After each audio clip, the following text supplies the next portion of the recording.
Shalom, shalom, que Dieu vous bénisse et que sa paix demeure sur votre vie dans le nom de notre Seigneur et Sauveur Jésus-Christ. Alléluia. Bien-aimé, votre serviteur, le prophète Ézéchiel Conan, leader du ministère des Oliviers en action pour Christ. Alléluia. Aujourd'hui encore, nous continuons notre étude sur les résumés des différents livres de la Bible. Et nous avons abordé les livres prophétiques. Alléluia. Et aujourd'hui, nous allons voir encore 3 livres prophétiques qui sont le livre de Nahum, Habakkuk et Sophonie. Alléluia. Ce que nous devons retenir, c'est que le thème de Nahum est la destruction de Ninive, la ville que Jonas avait prévenue. Nahum a écrit son livre à peu près 150 ans après le réveil du temps de Jonas. La repentance n'avait pas duré et Ninive fut détruite à cause de son péché. Nahum 3, versets 1 à 7. Ninive est le type de toutes les nations qui tournent le dos à Dieu. La personne ou le peuple qui délibérément rejette Dieu choisit sa propre fin. Alléluia. Donc lorsque nous lisons le livre de Nahum, alléluia, Dieu s'adresse à nous.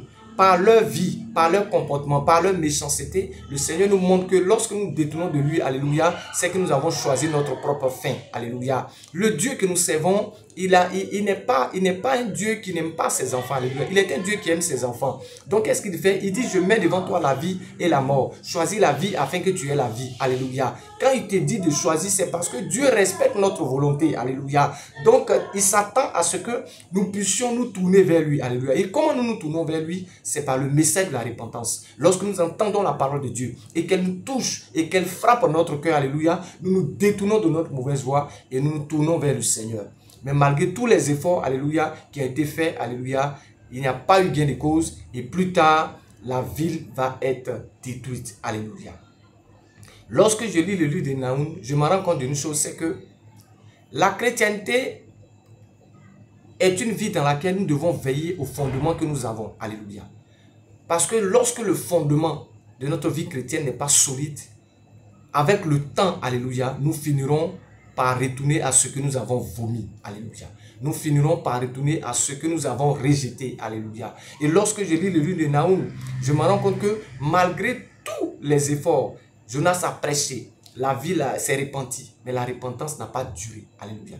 La repentance n'a pas duré parce que cette repentance n'était pas sincère. Alléluia. Et aujourd'hui, nous nous rendons compte d'une chose, c'est que nous disons aux gens, viens à l'église, répands-toi, répands-toi. Mais s'il le fait que cela ne vient pas de son cœur, alléluia, vous verrez que dans la suite des temps, cette personne va retourner là où elle est quittée. Alléluia. Notre repentance ou notre conversion doit être sincère. Les conversions aujourd'hui ne sont plus authentiques. Les gens ne donnent plus leur vie sincèrement au Seigneur aujourd'hui. Ils sont encore dans le superficiel. Alléluia. Et cela finit par les rattraper. Alléluia. Nous allons aborder le prochain livre qui est le livre de Habakkuk. Habakkuk pose des questions et reçoit des réponses. On discute dans ce livre la question: pourquoi le méchant prospère-t-il au milieu de toutes ses souffrances, au milieu de toutes ses difficultés? Il s'adressa à Dieu dans la prière et attendit patiemment sa réponse. Après une prière sincère, la gloire de Dieu lui apparut. Les mots « le juste vivra par la foi » ont pris une signification très spéciale dans la Réforme. Ces mots sont mentionnés dans le Nouveau Testament. Romains chapitre 1, verset 17, Galates 3, verset 11 et Hébreux 10, verset 38. Alléluia. Donc lorsque nous lisons le livre d'Habakkuk, comme je le dis, alléluia, la question qui se pose, pourquoi le méchant prospère-t-il? Alléluia. Pourquoi le méchant prospère-t-il? Et lorsque nous lisons le livre d'Habakkuk, en tant que chrétien, alléluia, ça doit nous fortifier parce que nous voyons dedans que Dieu nous donne certaines réponses à certaines questions que nous nous posons. Certainement, tu te dis, mais moi, je vis ma vie chrétienne. Je crains Dieu. Mais pourquoi est-ce que je traverse des mondes d'ici? Pourquoi ces choses m'arrivent? Alléluia. Toutes ces questions sont posées dans le livre de Habakkuk. Alléluia. Et lorsque tu liras, tu pourras comprendre certaines réalités que nous traversons dans notre marche avec le Seigneur. Alléluia. Parce que les méchants prospèrent. Ceux qui font du mal prospèrent. Pourquoi? Ils se posaient des questions. Alléluia. Donc, je t'invite, alléluia, à aller lire le livre d'Habakkuk. Cela te fera du bien. Alléluia. Nous terminons notre étude avec le livre de Sophonie. Sophonie est remplie de la colère et du jugement de Dieu. Mais on y sent quand même l'amour de Dieu. Alléluia. Sophonie a dénoncé de nombreuses formes d'idolâtrie. Il se peut qu'il ait été un des grands responsables du réveil sous Jonas. Alléluia. Le livre commence avec la tristesse, mais se termine par un chant. Alléluia.